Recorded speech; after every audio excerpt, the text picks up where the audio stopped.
So mga pinsan, di na natin na video yung pag-alis natin kanina sa bahay. So dumating na tayo dito sa shop ni Louie.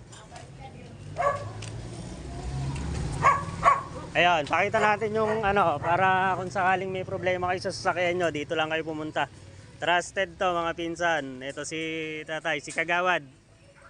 Ayan, siya yung nagre-repair dito. Tsaka sa kanila to mismo yung shop. So yun mga pinsan, legit. Mura singilan dito. Dito lang to sa may Manggahan. Likod ng Rural Bank. Yan yung mga ginagawa nila mga pinsan. Sige po. So yun mga pinsan, papasok na natin si Knight.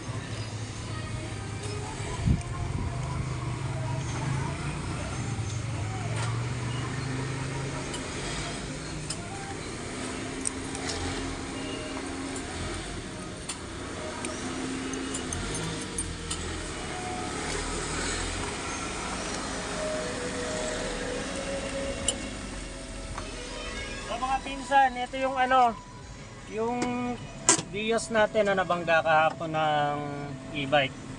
So yun lang, nakakalungkot kasi masyadong matulin yata yung e-bike, kaya medyo malaki damage nung ating likod ng Vios. Pakita mo, tol.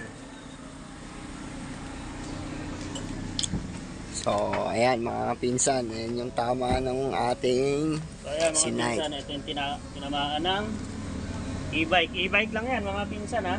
Pero ganyan kalakas ang impact. Tapos yung dito sa loob.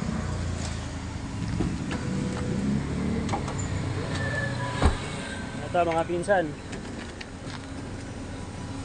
Bumaluktot. Ang tigas niyan mga pinsan. Nabaluktot siya ng ano, ng e-bike. Tapos ito mga pinsan. Kita naman natin nawala sa align. Pati yung kabila. Nawala sa alignment. Tapos ito mga pinsan, yan umangat din yan. Ako nakangat yan. Tinulak na lang natin para habang bumabiyahe tayo hindi tayo makasabit. Yun lang mga pinsan, hintayin natin to siguro mga 3 days. Tama ba tayo? Oo mga. Ayun.